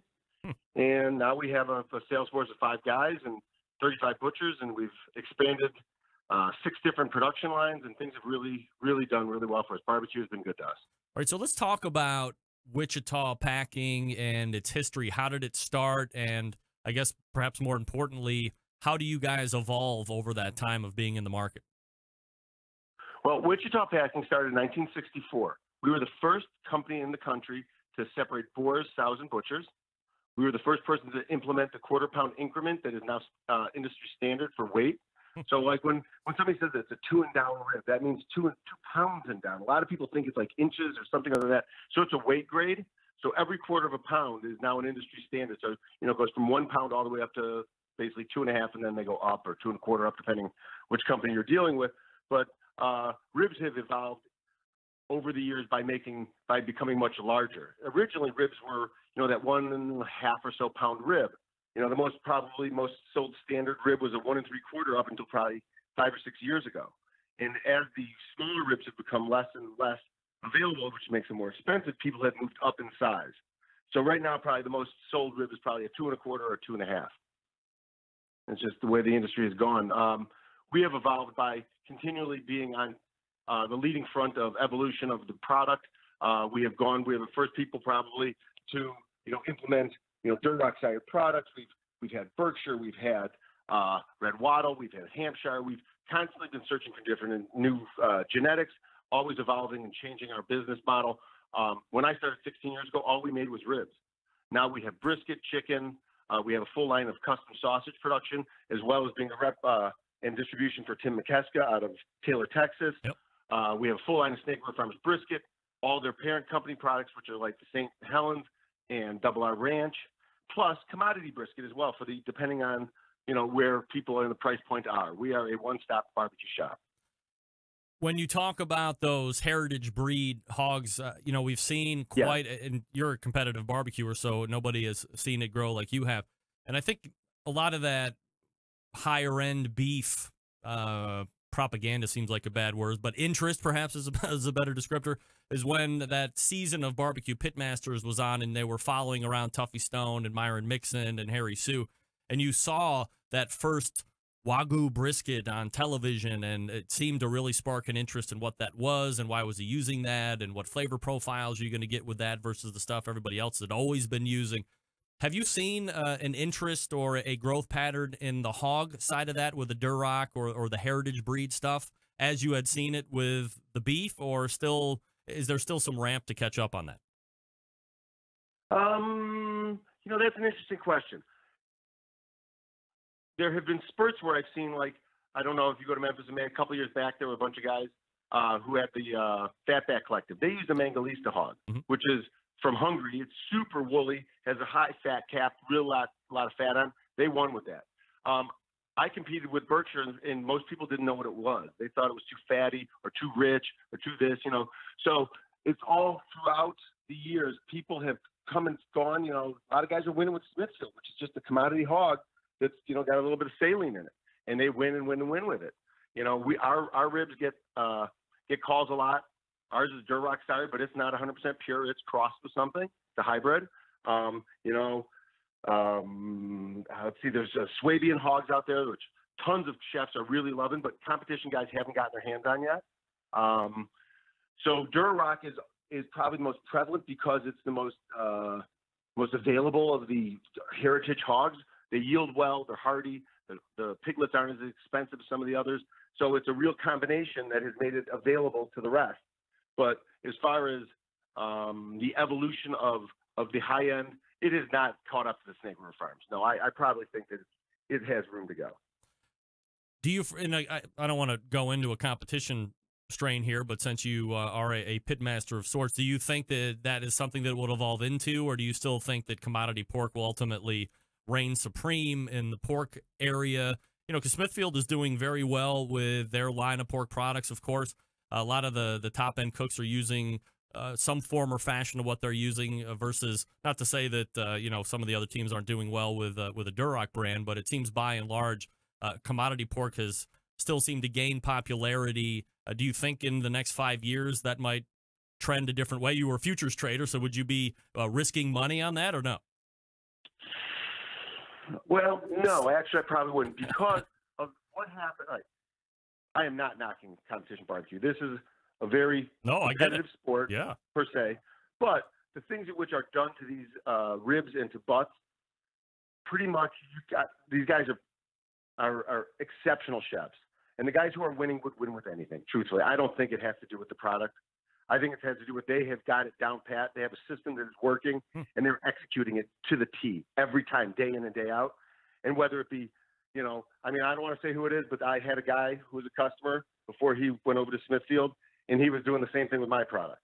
So I don't think that it's pretty much that it's the product. I think it's the guy, just like the pit.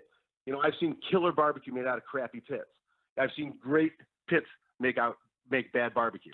It's the guy. It's not the machine. It's not the product. It's the guy who's doing it. Andrew Bloom joining me here on the show from Wichita Packing.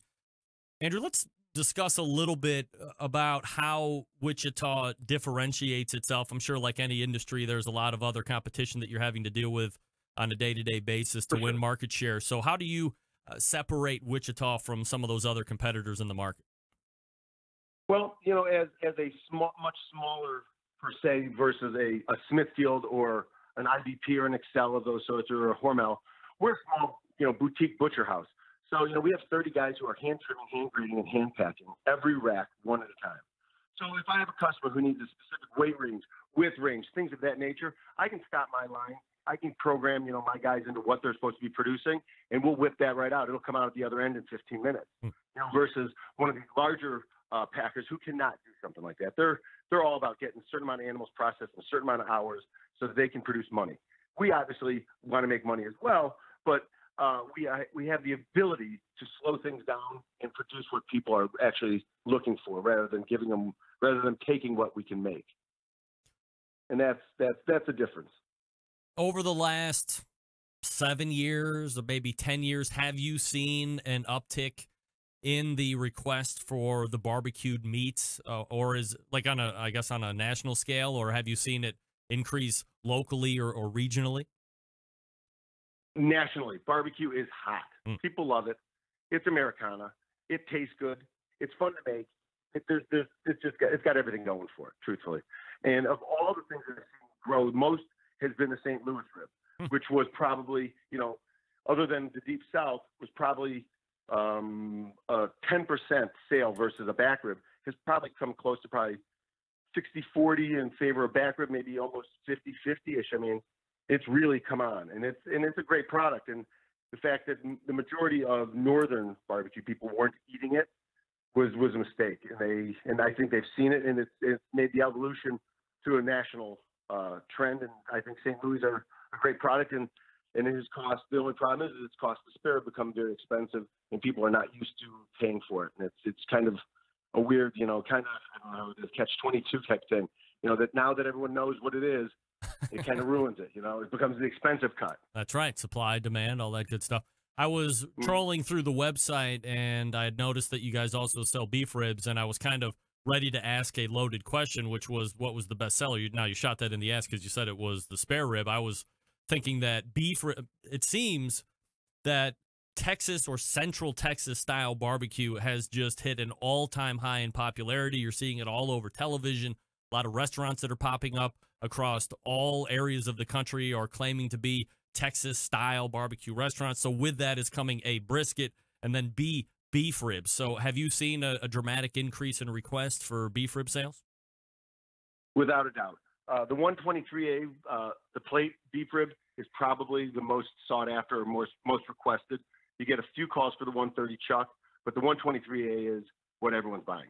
Now, the reason why you haven't seen it grow like the spare rib or the St. Louis rib is because it is so expensive. Yep. You're looking at a wholesale $6 a pound product. So after you trim it out and you cook it, you probably are yielding maybe 50%. Now you're at 12%, or $12 as your portion cost. It's very hard to keep a 30% food cost and then charge $36. Some people just don't dig it. They kind of get offended by it. So it is a harder product to sell because of its price point, but it is awesome. If I'm a restaurant here in Cleveland, I'm going to start the Barbecue Central restaurant. Do I just call Wichita Packing and say, hey, can you come and meet with me? I want to serve brisket. And, I want to do the 4 or 5 hotbed barbecue items. And then you come in and we actually go over how thick I want my ribs to be or what weight and how the shape of my briskets I want to be. Like, how does that spec process work out from a business standpoint? Normally, I start with, I qualify the sale. I ask questions about what he's looking to do, what kind of price point he's trying to hit, things like that. Then I have an idea of what he's looking for. I amass some samples. I either FedEx it to him, or if he's close enough, I take a quick ride out there. And then we do a cutting, make sure he likes what he's seeing. He gives me feedback. We go back and forth a couple times. And the next thing you know, he's got exactly what he's looking for. And then every time I put in, so now we have the Barbecue Central restaurant spec, I guess, for all those meats. Yep. And then I just say, okay, I want X amount of cases or, 5 million pounds or however you order. And then you can just go back into that database and pull out or produce what I have specified. Yes. Once we've come up with your spec, whether it falls into the Wichita factory spec or you have something that's a little bit different than normal, if you have your own, you will actually get your own code with your name on that box. And we put it slotted into the freezer, ready to go as you need it. So is delivery done through a Wichita Packing truck, or do you pull through like a U.S. Foods or a Cisco, or is there some kind, I don't know if they're like direct competition or if that is a distribution channel, like how does that work? No, well, I'll tell you. Originally when Wichita started, we did deliver our own products.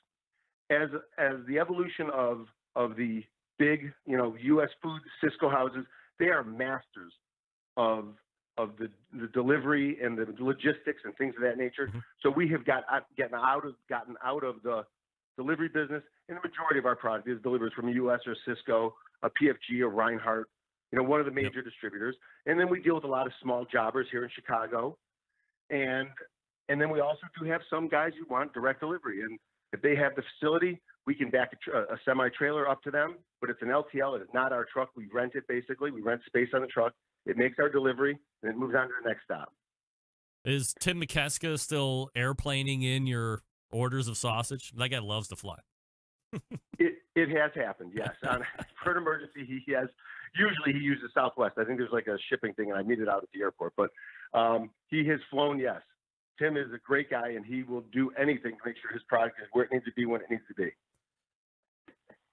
What kind of I guess from a brand, maybe you can't answer this, but when you're selling his product, is it going out as McKeska brand? Is it going out as, let's say, a private label, so a Barbecue Central show sausage? Is it a mixture of both?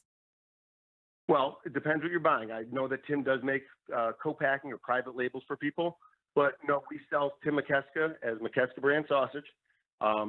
when I want the allure of it being actual Hill Country Texas sausage. So, I don't want to hide it under a Chicago name. Why would I do that? It sells itself. Once people taste it, it's so good and they think about Texas, it just sells itself. Chicago does have a barbecue history to it, a certain way of doing it. Obviously, the aquarium smokers come to mind. The Italian beef, I don't know if that necessarily qualifies as barbecue, but certainly that's something that sticks with Chicago. Also, rib tip sandwiches, of course. Who are some of the big barbecue clients in the Chicagoland area that you guys are supplying? Well, we have sold Carson's ribs since the inception of that company. Wow. I think 25 or so, some odd years ago. We sell Lem's on the south side, Big Daddy, Uncle John's. I mean, most of the big players on the south side, we produce their rib tips, some of them pre-seasoned, so it's easy. They take them right out of their box, right into their pit. We do some co-packing of sausages for other people. We, make our own hot link, which is exceptional. And we were pretty ingrained in Chicago barbecue. We've been here since the beginning, truthfully, from '64, since the inception of the back rib and then the St. Louis rib. We cut a great rib tip, which makes us really desirable in Chicago. So if you look at your spare rib and that outer brisket bone, yep. Some people will cut right into the white section. We cut on the inside into the red bone. So our first 4 bones on a St. Louis are red, which doesn't have that knuckle to eat, which makes it really, really easy to eat. And 2, gives us a huge tip, which has rib meat on it, and people really, really like it. It's a great product. Are you guys involved in rubs or, as I would call, like ancillary or accessory product line as well? No, we actually aren't, but we've talked about it. Normally, people, meaning customers, have their rub delivered to us. It sits in our warehouse, and as they order, we then put the rub into a tumbler with the ribs, pre-spice their ribs, and give it a really good even coat, box it, and make the delivery. So it's already rubbed up by the time they get it, so they can just toss it in the cooker. Yep, and what happens is when guys start to have more than one location, the consistency issue becomes an issue. One guy might put more rub on at one location than the other. This alleviates that problem. Everything is consistent. Have you noticed over the past 3 years or so that there's a real interest from the consuming public to know, or the want to know everything that there is to know about the meat, how it was raised, fed, killed, processed, eventually how it gets into their hands? Is that something you're seeing from a consuming public standpoint? For sure. In the past, there have been some questionable farming types, back in the 50s and 60s, and they did things that might not have been as humane. But I think the goal was always to produce the best product. In today's standard, those issues have been alleviated many, many years ago. Everything is humanely treated. All of our animals, we go out to the farms. Everyone is pretty much, free, tie and tether free, no gestation crates. They're working on getting away from GMO-free feeds, all that kind of stuff. Everyone is evolving that way. It's just a natural evolution of the entire industry, from commodity to the heritage breeds. No one wants to spend all that energy and produce something that's not good. So the evolution is constantly, might be a little slower in the commodity world because of the fact that people, everybody wants perfect, all natural, hormone-free, organic, so they have to pay for it. Yeah. That's where I run into it. We carry those lines. They don't sell nearly as much as commodity, I promise you. Yeah. Everybody wants it until they got to pay for it. Everybody wants to buy American until they have to pay for it. They're like, oh, shit. Well, it's the truth. Yeah. I went an entire year only buying American products. You know how hard that was? Yeah, you probably had to get another job. Yeah, it's very, well, not so much just the pay. We don't really produce as much as we used to. And it's really kind of, is what it is. Andrew, you had said that you are into that competitive cooking. So does Wichita do any type of sponsorship of barbecue events or contests around the area or nationally, I guess? We do. We do some small local stuff. There is a Pork in the Park coming up. I think it's the 22nd of May here in Chicago over by the Bean. We support that. We support a couple different teams who are customers that also like to compete. And we also support 17th Street has something called Praise the Lard down in Southern Illinois, which is a magnificent KCBS MBN dual competition. We support that. If we have a customer or there's what's the word I'm looking for? If there is a need, whether it be for charity or anything, we're part of the community. We of course support everything. We've made a couple donations to OBR in the past, and we just like to be, it's all family, and that's the best part about barbecue is there is room for everyone, no matter what level you're at.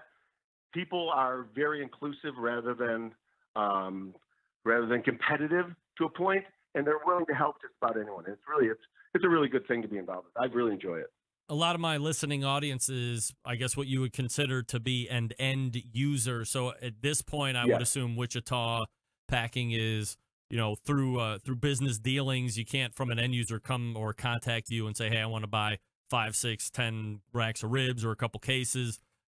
Is that something that you might be looking into from a consumer side down the road, or will it always be more of a business-to-business transaction? No, we're actually working on an e-commerce site.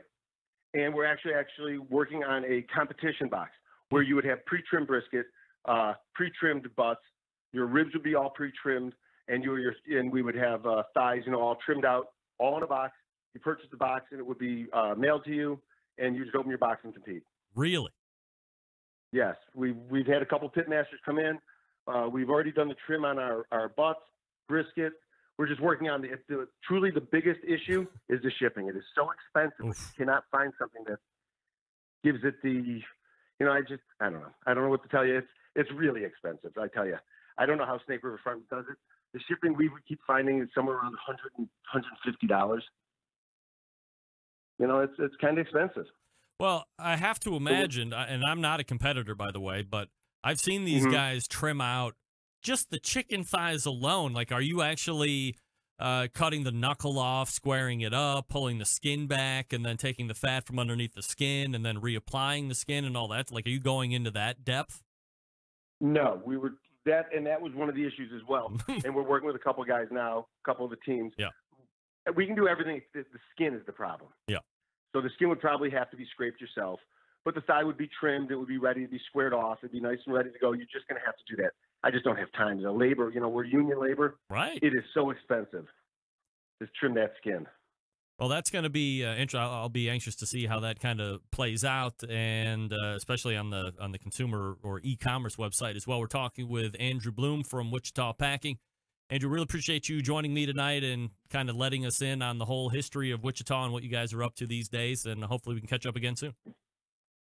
Thank you so much for having us. You got it. There he is. Andrew Bloom from Wichita Packing. All Man, guests appear via the Traeger Grills hotline. That's the way to do it, Andrew. Way to come in there and knock it out of the park. Talk about what you guys are up to right now and the history, of course. Did he say that they were the first? They were the creators of the quarter-pound measurement? Wow. And I am surprised that the beef rib isn't the #1 selling, but I guess after his explanation, it kind of makes sense. It is expensive. Hey, Cook Shack manufactures smoker ovens for barbecue lovers with any amount of experience, whether you barbecue in the backyard, on the competition circuit, or in a 5-star dining facility. Cook Shack has the unit that will do the job, and with a full line of barbecues, sauces, spices, pellets, and wood chunks, it's the perfect one-stop shop. Cook Shack strives to be your barbecue resource center by offering cooking classes, online recipes, how-to videos, 2 blogs, Smoke and Grilling 101s, and a video cooking classroom. Check out their website at cookshack.com or follow them on Instagram, Facebook, YouTube, Twitter, Pinterest, and Google+. Get advice and share your passion for barbecue on their world-class barbecue forum. Cook Shack pellet-fired smokers are the choice of champions because they were designed by a champion, somebody that Meathead and I referenced in the first hour, Ed Fast Eddie Morin. The FEC 100 and PG 1000 always customer favorites. The PG 1000 doubles as a smoker and grill, low and slow or hot and fast. This pellet grill gives you the most for your money. Now, maybe you don't like the idea of pellet cookers. Okay. Cook Shack residential electric smokers are the #1 smoker in the industry. High quality means high durability and versatility. Anything you can cook in your oven, you can make in a Cook Shack. Passion, dedication drives Cook Shack's manufacturing, with quality always being at the forefront.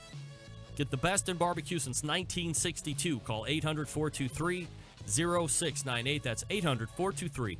0698 or visit the website cookshack.com. All right, we are open for the rest of the show, so if you want to jump in, you can probably pull up a game or two or answer some questions about the previous guests that I had, and you can get your hands on a Jess Pryles book or a Bill Gillespie new book, The Secrets to Great Charcoal Grilling on the Weber. Or you can let me know what's happening in your world. Have a hot take on a barbecue and grilling topic? Shoot it up. 216-220-0966 is the phone number. Greg at thebbqcentralshow.com, your email address. Hit me up. You're listening and watching the Barbecue Central Show right here on the Barbecue Central Network. Stick around. I'll be right back.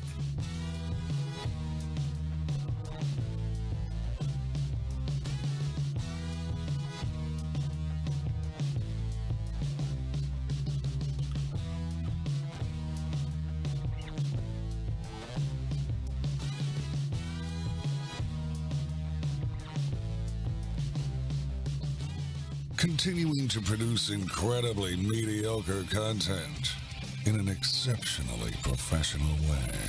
You're listening and watching the Barbecue Central Show. Once again, here's your host, Greg Rampey.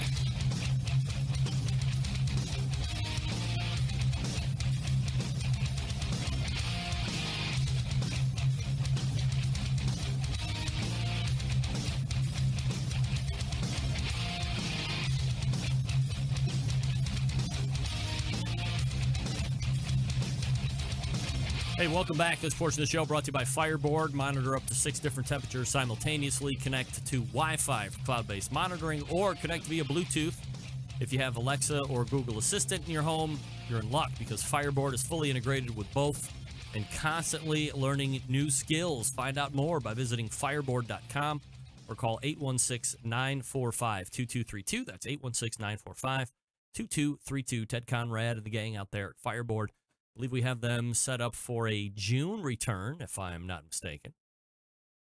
216-220-0966 is your phone number if you want to jump in and try and win a game. Get you some free bookage. Again, we have Bill Gillespie's book, brand new book, The Secrets to Great Charcoal Grilling on the Weber by Bill Gillespie. And then we also have The Hardcore Carnivore Cook Meat Like You Mean It by Jess Pryles. And if you win those books, of course, and at your request, I will humbly put my autograph on the inside of somebody else's book because that is great. Who likes chicken wings? I know I do. Maybe you didn't see this story, though.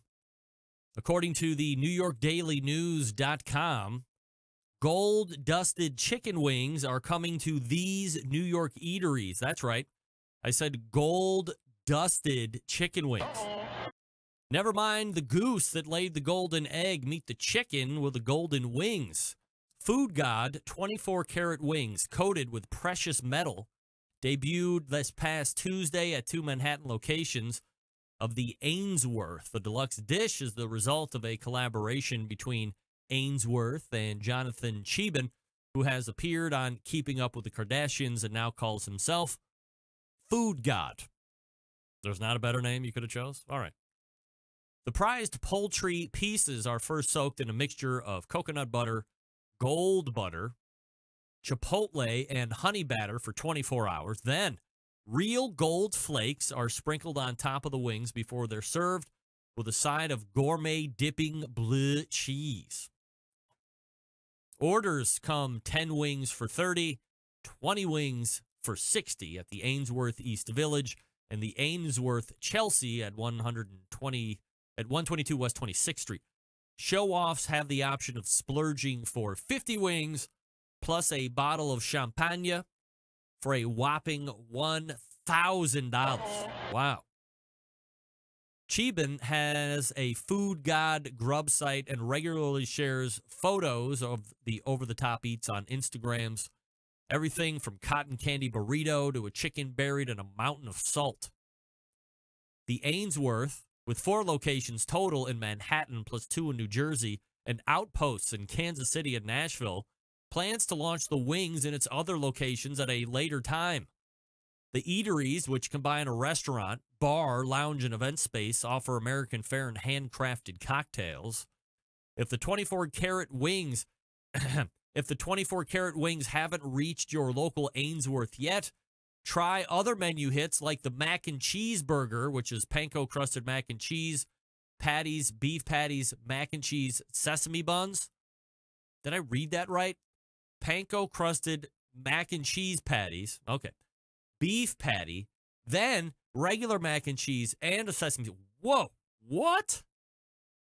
Look out. Look out. Or the coffee rubbed fish tacos that have pineapple pico de gallo, avocado puree, and corn tortilla. You lost me at coffee rubbed. Gross. Get that freak stuff out of here. You know, I was just talking about this at dinner because, oh, by the way, my oldest daughter, Bobby Rempe, no names please, national volleyball player, 17th birthday today. Shout out to Bobby. Happy 17th birthday, kiddo. But we were just talking about this at dinner this evening. Where did I go, you say? I went to the B Spot, which is Michael Simon's burger restaurant here on the east side of Cleveland. Still, from a burger perspective, I'll get to my point here in a second, but I'm just taking left turns like crazy. From my perspective, hands down in Cleveland, the best burgers are getting turned out at the B Spot consistently. I mean, they are so good, so juicy, so flavorful. You could get a plain-ass burger, for me, cooked medium. So juicy, a little bit of pink on the inside. The flavor is outstanding.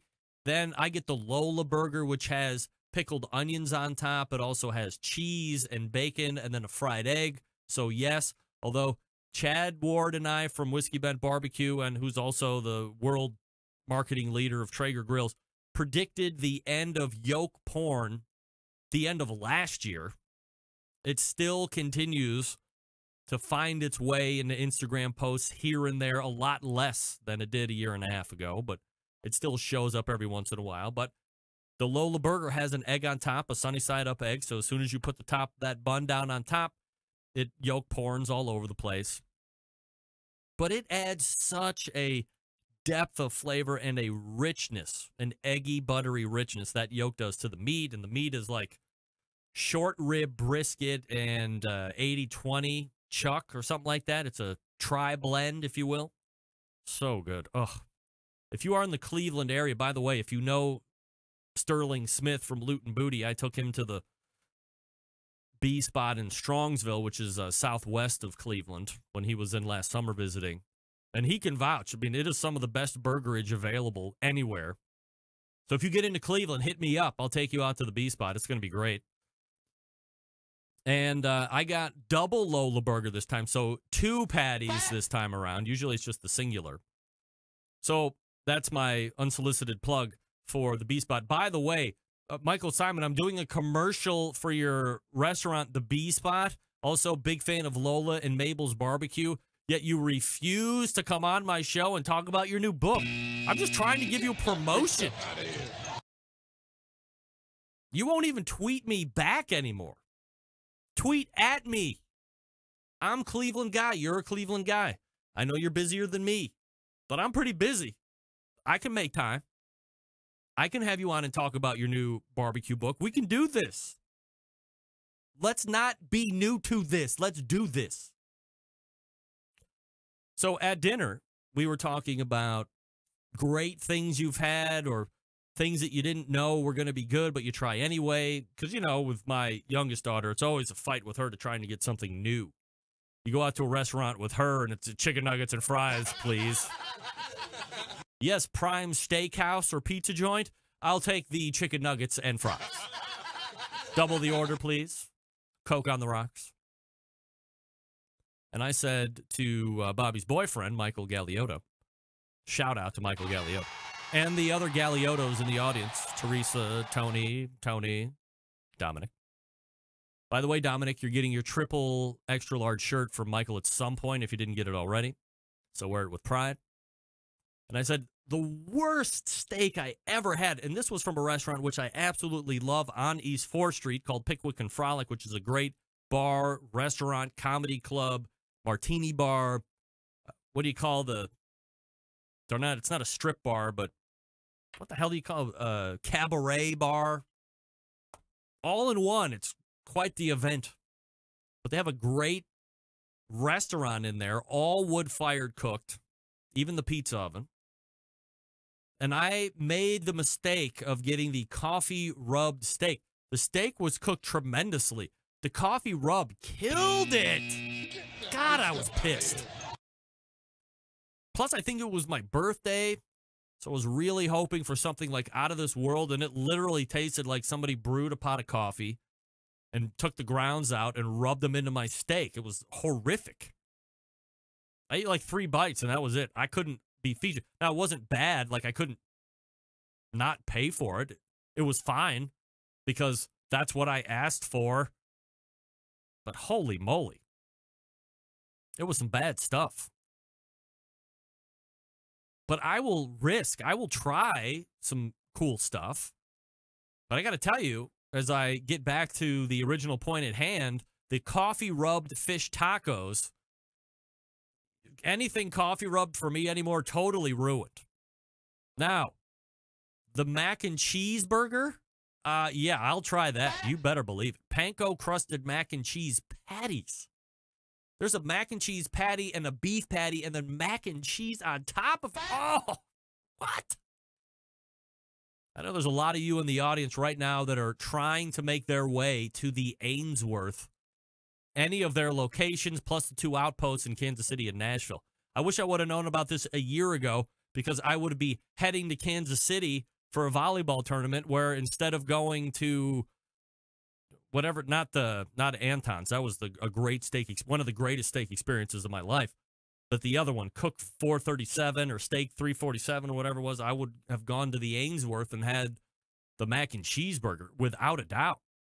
But I guess a year too late. So anyway, if you're in New York, let me see if I can do this real quick because I know you're wondering what this looks like. This is what the gold wings look like. Let me ditch this. I don't even know if that looks appetizing. If you're listening on the podcast, I apologize.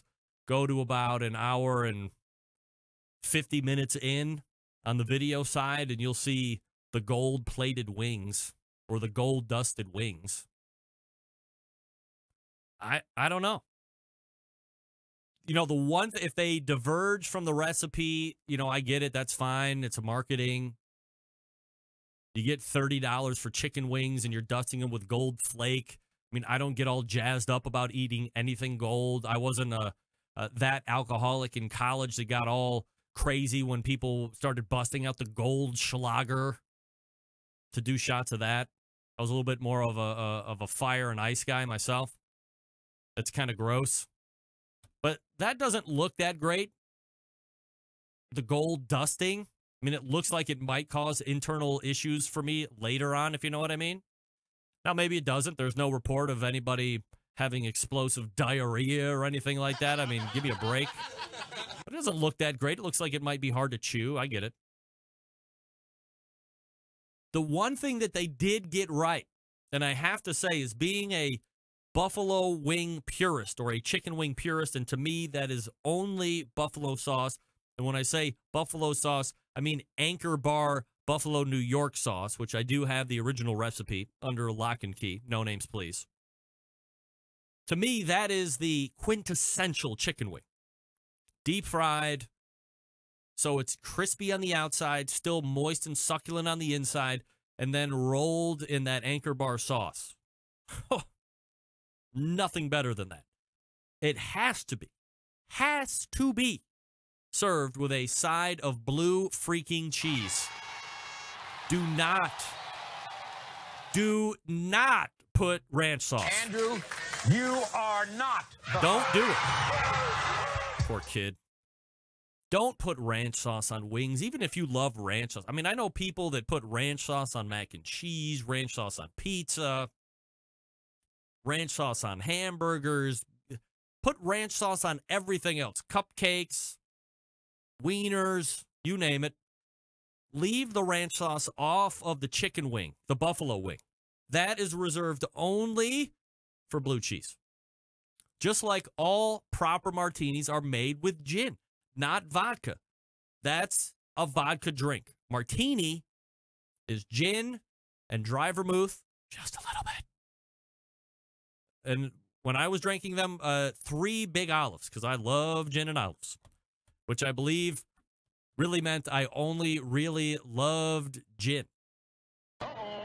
But they were nice to eat. It was a nice little snack while I was drinking. Again, my preference.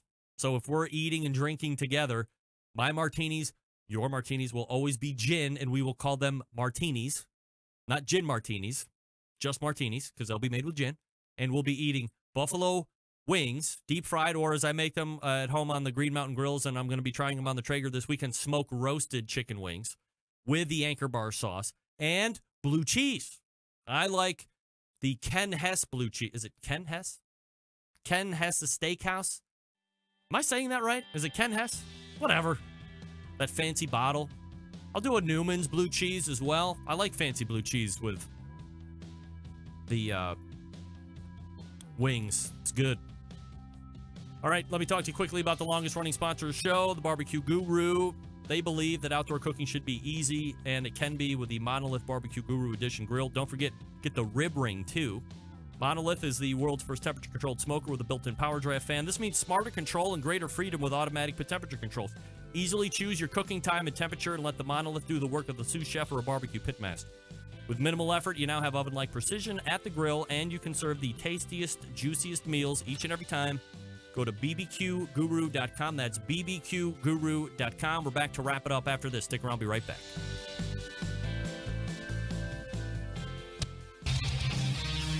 Whole packers, full racks, legs and thighs, injecting butts. If you've never heard this before, you might think you found the best XXX show ever.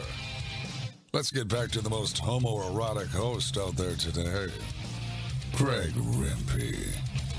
Hey, let's talk about the newest sponsor of the show, the National Barbecue News. That's right. Dedicated to all things barbecue. The goal is to introduce new people to the barbecue world while keeping the barbecue enthusiast professional informed on all current happenings in and around the barbecue nation. They obtain this goal by offering timely news stories, new product reviews, barbecue event calendars, and unique recipes inside their printed products, websites, social media pages, and email newsletters.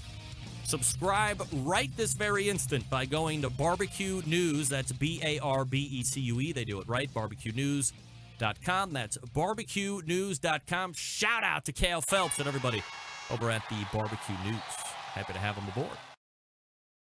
All right, so let's go ahead and get ready to wrap up all the way back in the first hour. We talked with Meathead from AmazingRibs.com. Did the dry aging, the wet aging. Talked a little bit about fish. I gave a revelation that, hey, I don't really like fish. He gave a revelation that, hey, he doesn't really know everything about barbecue. And then gave a shout out to our main man, Sterling Ball. Kinger, Cal Phelps runs National Barbecue News. Cal Phelps. Then in the second hour, we talked with Andrew Bloom from Wichita Packing. I believe that website, wichitapacking.com, so check that out. Right now, it is business to business, so if you are in the business of barbecue and you want to look to increase the spec or get competitive quote or have access to all the barbecue meats and good stuff, wichitapacking.com, or try and hook up with Andrew Bloom himself. Then we closed it out with gold-dusted chicken wings in New York City. Yeah. All right, big show planned for you next week already. Third Tuesday of the month. You know that's going to bring Stephen Reichlin, amongst others. Update with the Steak Cook-Off Association. Other guests as well. So, September 11th, 2001. I will never forget. Until next Tuesday at 9 p.m. Eastern Standard Time. This is your program host and proud U.S. American, Greg Rempe. Good night now.